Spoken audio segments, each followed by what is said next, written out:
memendam kata sebagai tanda rindu yang tertunda. Hingga kelopak malam menjadi jingga, samar wajahmu, pekik malam rindu yang sunyi. Tanpa kata menjadi tak bermakna, cinta hanya jadi hayal kalau hanya diam. Nah, Sobat Gocin, jangan lupa subscribe Gocin, Gosip Cinta. Nah, hari ini kita akan ngobrol dengan seorang ustadz yang luar biasa, banyak banget orang curhat dengan ustadz ini. Ustadz siapa? Ayo kita ikutin. A few inches later. Saya itu waktu itu kalau mau main ke tempat dia, kaki itu berat rasanya. Itu aneh menurut saya. Dek. Kok kayak kamu gitu? Oh. Tiba-tiba aja ngomong gitu loh. Assalamualaikum warahmatullahi wabarakatuh. Waalaikumsalam warahmatullahi. Masih Pak Ustadz atas waktunya. Kita mau ngobrol soal ini, Tat. Jadi kita bicara tentang cinta, Tat. Karena kalau lihat serem. Karena setiap orang itu pasti punya pengalaman tentang cinta. Nah, apalagi dia Ustadznya juga banyak yang bercerita, yang minta selesaikan hatinya. Rata-rata masalah hati, Iya. masalah cinta. Kalau Ustadz sendiri pernah patah hati ya? Oh, patah hati itu kalau patah hati itu gimana? Kalau saya nggak patah hati ya. Kalau saya itu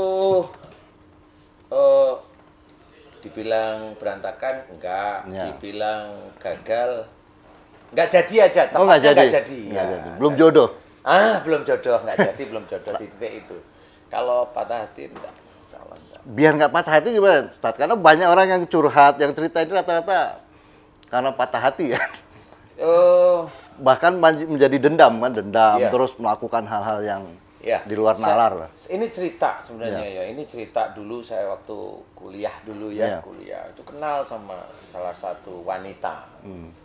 Kali kalau dia nonton acara ini inget dia kali ya. Ya. Nih, jadi tapi saya nggak perlu nyebut namanya. Waktu saya itu kenal dengan seorang wanita karena dia sekolah di sekolah agama waktu itu ya. Jadi menurut saya cantik menurut saya.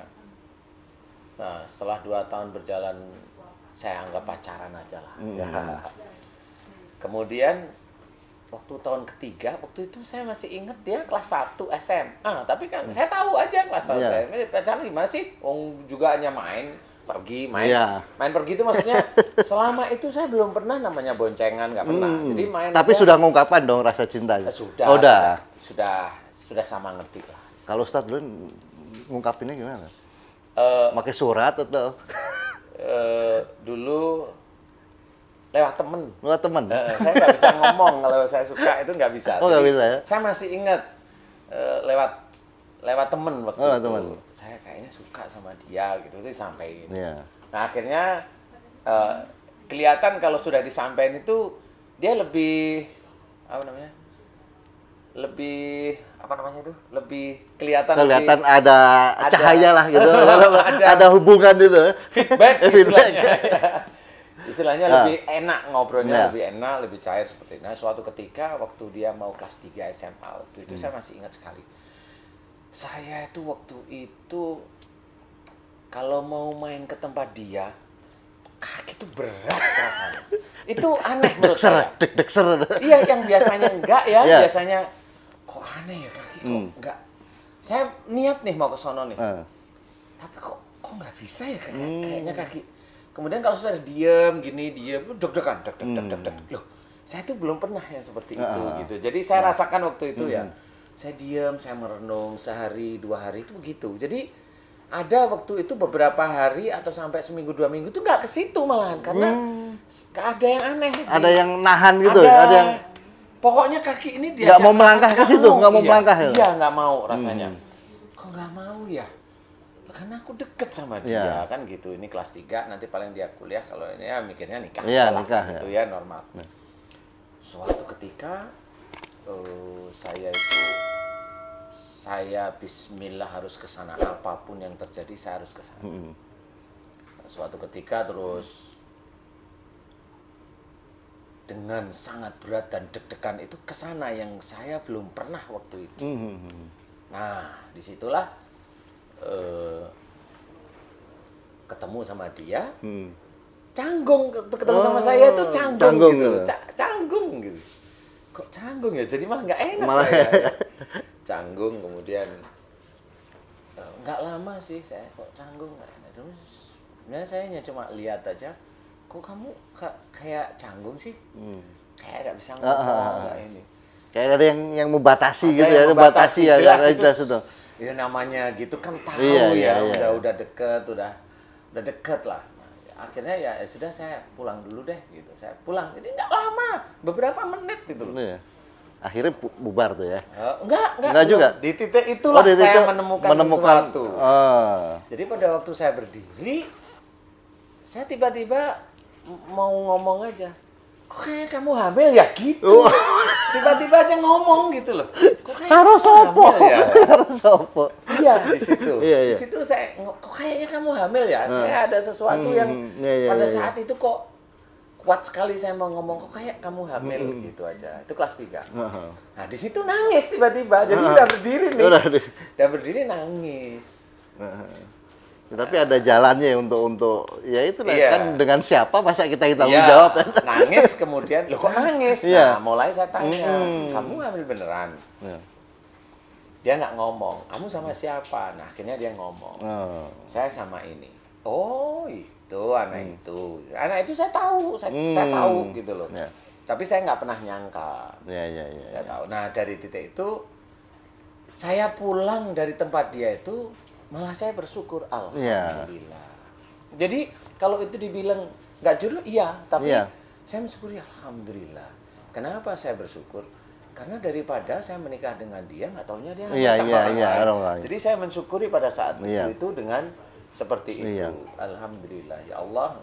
Ya, saya masih ingat Iya. saya waktu itu naik motor, Iya. pulang itu, kemudian saya senang, saya bersyukur kepada Allah Ta'ala, dibukakan cerita baru. Iya. Jadi itu salah satu yang pertama kali saya itu kenal dengan wanita, Langsung dapet langsung dapet kayak gitu. Kasus seperti itu. Ada ujian yang memang pada Iya. saat itu saya masih mahasiswa, Iya. saya tingkat awal tingkat, harus dibilang tingkat 3 lah, semester 5 lah, iya. kurang lebih lah seperti itu. Iya. Nah itulah Itu ya. awal saya. Awalnya malah tapi ada rasa kecewa tuh. Enggak. Sebetulnya kan banyak orang Enggak. curhat ke Ustadz apa yang dibantu untuk memulihkan hati. Sebetulnya nasihatnya apa sih untuk buat orang-orang biar dikit-dikit kan sakit hati melakukan hal-hal yang di luar nalar terus. Iya. Itu apa yang harus ada nggak trik agar orang tuh nggak perlu sakit hati hal-hal yang seperti itu? Iya, jadi gini, saya tidak mau membenarkan diri saya Iya, sendiri ya Mas iya. ya. Jadi begini,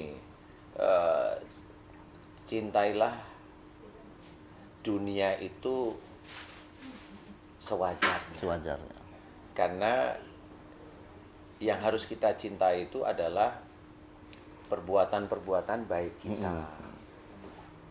Contoh perbuatan baik itu apa? Sholat kita itu kita cintai sehingga kita tidak mau meninggalkan Iya. sholat. Quran itu kita cintai sehingga setiap saat itu kangen. Kangen dengan baca Quran. Kemudian cintai kalau kita itu selalu berbuat baik pada orang lain, orang tua. Itu cinta sehingga kangen kalau kita itu tidak berkata baik itu malah nggak nyaman. Jadi nggak nyaman. Nah, dari titik itu sehingga nanti cinta kita itu kepada Allah lebih kuat daripada hanya cuma masalah harta, Betul.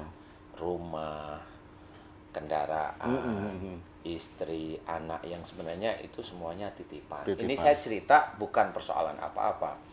Saya merasakan sejak dulu itu karena waktu kenapa saya tidak patah hati itu karena saya itu. cari. Saya nggak taunya karena memang cinta saya kepada Allah itu lebih kuat. Jadi pada waktu saya tahu dia begitu bukan marah tapi Iya. alhamdulillah seperti itu. Dikasih jalan Dikasih untuk jalan dan untuk kasih mengetahui. kebenaran itu mengetahui kebenaran. itu. Mengetahui Ya. kebenaran sedini mungkin. Jadi Ya. bagi teman-teman yang lain, kalaupun umpamanya ini hanya cerita satu Betul, dari saya betul. ya. Kalau ada sesuatu yang terjadi itu ujian. Jadi kalau ujian itu jangan melampiaskan kemarahan. Kenapa? Rasulullah itu bersabda, la takdob walakal jannah. Jangan marah, bagimu surga. Nah, pada saat seseorang itu mendapatkan ujian dari sesuatu yang sebenarnya kita inginkan tapi tidak terjadi, kan begitu nih orang nih. Perkawinan pecah, kan gitu ya. Anak dibawa pasangan itunya, kan marah. Betul. Nggak apa-apa, biarin aja dia dengan nafsunya, biarin. Yang penting nafkahi anak. Betul. Kan begitu nih. Punya kewajiban lah, punya kewajiban. Nafkahi aja, doakan agar anak itu menjadi anak soleh atau soleha. Nanti Allah itu tahu kita sebenarnya. Walaupun kita sakit, nggak perlu kita bilang saya sakit karena anak-anak nggak boleh, nggak perlu. Ya, jadi benar-benar serahkan pada Allah Ta'ala. Nah, sama semuanya, umpamanya proyek yang nggak jadi, nggak usah marah. Memang itu bukan hak kita. Padahal udah direncanakan matang. Kemudian yang lain apa? Yang lain banyak. Mau jadi anggota DPR nggak jadi, ya nggak usah marah. Kalau marah gila nanti lama-lama. Yang penting harus jaga hati. Jaga hati, merawat hati dengan mendekatkan pada Allah. Mendekatkan pada Allah dan tahu bahwa dunia ini permainan sebenarnya. Jadi yang penting cinta kita pada Allah itu jangan dikalahkan dengan di dunia. Umpamanya seseorang laki-laki punya istri cantik, nggak usah dilebih-lebihkan itu. Nggak usah. Tahu suami hafalan Qur'annya bagus, nggak usah disanjung-sanjung, disyukuri biasa aja. Pokoknya dalam tahap yang sewajarnya. Sewajarnya, karena nanti suatu ketika kalau kita meyakini itu di dunia, selesai nanti, gitu. Karena semuanya titipan. Betul. Nah, Nat, ini satu lagi. Kalau dalam berkeluarga itu kan ribut sudah biasa lah, pasti ada bumbu-bumbu ribut. Saya tetap nggak bisa. Oh, nggak bisa gitu? Nggak bisa, nggak boleh. Tapi Ustadz nggak pernah ada konflik di rumah tangga gitu? Pasti ada atau nggak ada? Atau dianggap tidak ada? Saya selalu menganggap tidak ada konflik dalam rumah tangga. Karena semua istri saya itu lagi ngomelin anak gitu ya. Itu ya ujian yang harus saya dengar. Apa solusinya istri saya itu, Mas anak? Kan gitu. Pasti kan ada perbedaan lah. Pada satu titik misalnya mau milih warna aja kadang-kadang. Boleh, boleh. Nah ini kan harus jelas. Tapi pada waktu ngomel anak biarin aja. Nah pada waktu selesai ngomelin anak, baru nanti kita di kamar ngomong. Kamu kalau bicara sama anak nggak boleh seperti itu. Nah ini kan tuntunan. Jadi di sini saya harus mengamalkan ku anfusakum wa ahlikum naro. Jagalah dirimu dan keluargamu dari api neraka. Jadi tahu pada waktu itu ngomel kan nggak bisa dicegah. Betul. Jangan, karena pada waktu dicegah nanti reaksinya anak itu betul, anak juga mendengar, melihat orang tuanya marah, jadi seperti itu juga harus dijaga. Nah nanti kita ngobrol sendiri. Nah dari ngobrol itu istri mulai paham. Sebenarnya kalau masalah keributan, kalau saya enggak ya, tidak merasa ribut. Itu ujian yang harus saya selesaikan. Yang penting adalah komunikasi dan berkomunikasinya di mana. Yang penting itu. Berarti tadi kan orang lagi marahin ibu, ya tunggu selesai baru kita aja. Berarti ada harus memahami waktu, ruang dan waktu peristiwanya kita bawa ke kamar. Jelas lah harus seperti itu. Itu nasihatnya, jangan sakit hati. Karena pada waktu titik ada persoalan situ, saya juga harus berpikir musyawarah. Musyawarah kan nggak di titik itu sebenarnya. Contoh umpamanya di negara kita ada keadaan COVID. Kan nggak langsung musyawarah. Betul. Ribut dulu, baru nanti bertata-tata. Kan seperti itu.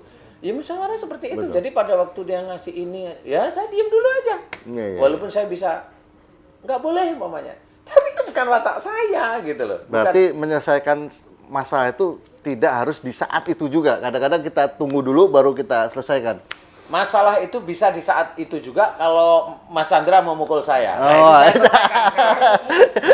Enggak kan persoalannya enggak mukul-mukul. Betul. Gitu. Jadi kalau masalah itu ya biarin. Contoh umpamanya begini nih. Masalah saya difitnah nih. Fitnah ini kan masalah juga nih bagi banyak orang nih. Tapi saya menganggap masalah fitnah itu enggak masalah bagi saya. Kenapa? Kalau orang lain itu mau dengerin fitnah itu langsung kita jawab. Apa itu namanya kok klarifikasi. Ya? Saya nggak perlu klarifikasi.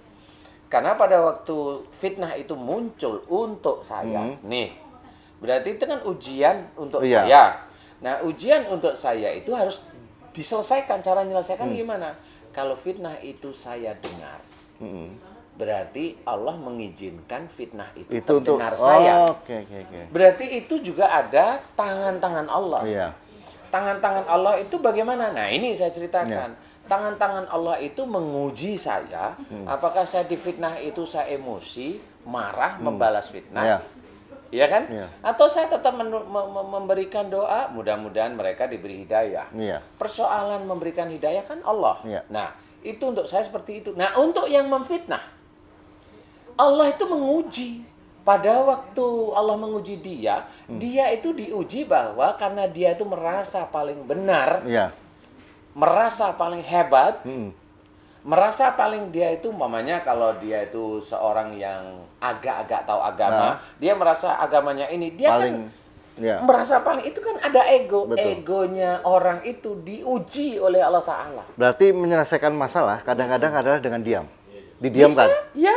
Ya, seperti itu kan, Loh, nanti nggak karena- perlu kita jawab Nah, langsung. Kenapa? Sebenarnya ini Ya. tercatat oleh Allah Ta'ala. Kenapa ini? Jadi ini ada urutan cerita nih ceritanya. Pada waktu orang itu egonya muncul ngomong di YouTube, dia menyebarkan fitnah, kan Betul, begitu? betul. Pada waktu dia menyebarkan fitnah, dia tidak sadar bahwa dia itu melakukan dosa jariah.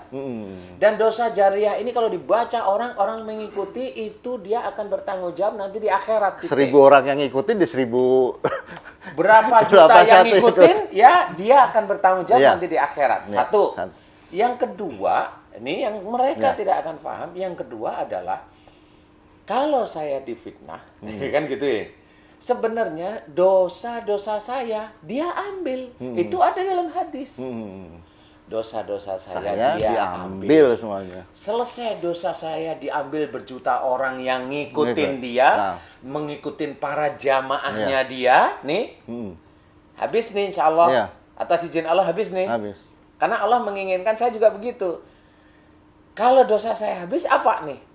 Pahala yang dia lakukan dari sholatnya, dari puasanya, dari berbuat baiknya dia diberikan kepada Kasih dosa kasih ke dia, itu pahali. hadis dan Iya. sahih, dan orang itu pasti tahu. Iya. Nah, makanya saya tenang.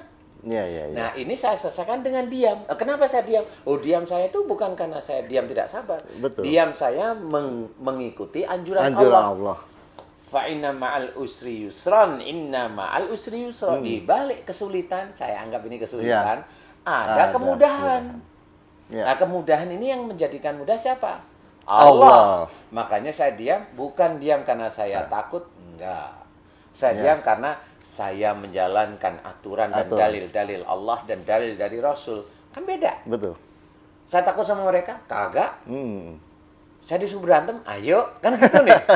Kan Ada yang mau gitu. nantangin, ada yang mau nantangin. Jadi saya sebenarnya gitu, Iya. cuma saya nggak mau. Iya, iya. Kalau itu saudara saya, ngapain berantem? Iya. Kan gitu. Betul.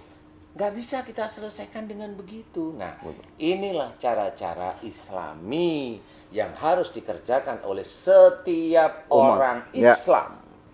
Sehingga cinta kita kepada Allah. Nah, ini kenapa seperti itu? Karena saya cinta pada Allah. Makanya saya dalam menghadapi suatu masalah tidak gampang terprovokasi. Terpancing. Saya tetap mencinta pada Allah Ta'ala. Hal-hal ini yang harus saya kerjakan sehingga Allah lebih mencintai pada saya nantinya. Seperti Alhamdulillah, itu. panjang kalau saya itu. Satu lagi di terakhir, Ustaz. Oh, dari tadi satu mulu. Cinta itu apa menurut Ustaz?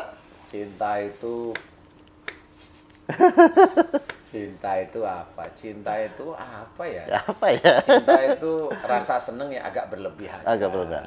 Iya, iya. Saya nggak bisa Mendefinisikan secara ini. secara ini cinta itu apa? Kayaknya seneng tapi di atas. Gitu Di atas aja. senang. Di atas senang. Dan ingin memiliki. Nah, kalau saya lebih gampang inilah. Ah, Cinta itu mirip iman. Nah, ah. cuma kalau iman ini hanya kepada Allah, kalau cinta dunia. Nah, Dunia. itu aja lah. Yang paling gampang. Saya cinta sama kamu. Cinta dunia. Ini dunia ini pasti dunia. Saya cinta pada Allah Ta'ala, dilihat perilakunya dia. Ya. Kalau dia cinta pada Rasul, dilihat dia perilakunya dia. Dia perilakunya dia katanya cinta pada Rasul, sama nggak dengan Rasul? Iya. Kalau Rasul itu lemah lembut, dia lemah lembut kagak. Iya. Nah, itu kan kalau cinta sama Rasul kan begitu, harus lemah lembut, harus ngayemin, harus bijak, memberikan nasihat itu ada dalilnya yang menurut saya ini pasti Mas Chandra rumit ya. Iya. Ya memang harus itu. Katanya cinta sama Allah ya Betul. begitu caranya. Ada aturannya. Ada aturan mainnya. Ada aturan mainnya. Betul. Istilahnya. Oke, terima kasih Ustaz atas nasihatnya. Jangan lupa subscribe juga Di channel saya di channelnya Ustadz Danu Official Channel. Dan jangan lupa Gosip Cinta, subscribe ya. Cinta, Makasih Ustaz ya. Iya, sama-sama Chandra. Terima kasih. Assalamualaikum.